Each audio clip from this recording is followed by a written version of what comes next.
Telangana Congress BJP విధానాలకు వ్యతిరేకంగా ప్రజా ఉద్యమం నిర్మించేందుకు సిద్ధమవుతోంది.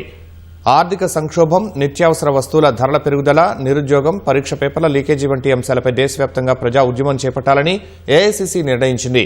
ప్రజల వద్దకు వెళ్లి సంఘీభావం ప్రకటించాలని, నాయకులంతా రోడ్డుపైకి వచ్చి జనం మధ్యలో ఉండాలని ఇప్పటికే స్పష్టమైన దిశానిర్దేశం చేసింది. వీలైనంత త్వరలో కార్యాచరణ ప్రణాళిక రూపొందించి రాష్ట్రాలకు పంపాలని కేంద్ర నాయకత్వం యోచిస్తోంది. కేంద్రంలోని బీజేపీ ప్రభుత్వ వైఫల్యాలను ప్రజల్లోకి తీసుకువెళ్లాలని కాంగ్రెస్ జాతీయ నాయకత్వం నిర్ణయించింది. ఇటీవల ఢిల్లీలో జరిగిన రాష్ట్రాల పీసీసీ అధ్యక్షులు, పార్టీ అగ్రనేతల అత్యవసర సమావేశంలో దేశంలో తాజా పరిస్థితులపై సుదీర్ఘంగా చర్చించారు.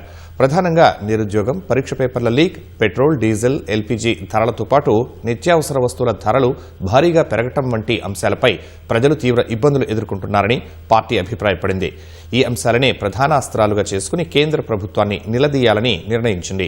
దేశవ్యాప్తంగా ఆందోళనల ద్వారా ఒత్తిడి పెంచేలా దాదాపు 2-3 నెలల పాటు కార్యక్రమాలు నిర్వహించేలా ప్రణాళికలు రూపొందించాలని నిర్ణయించింది.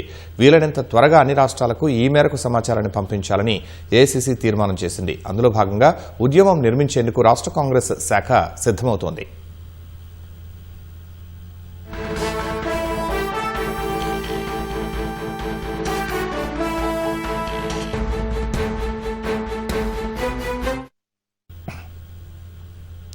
పార్టీ సంస్థాగత పునర్వ్యవస్థీకరణపై కూడా దృష్టి సారించడం, సిబ్బందితో విస్తృతంగా చర్చించి ఈ ఉద్యమం కోసం ప్రత్యేకంగా కమిటీలు ఏర్పాటు చేయాలని పీసీసీ నిర్ణయించింది.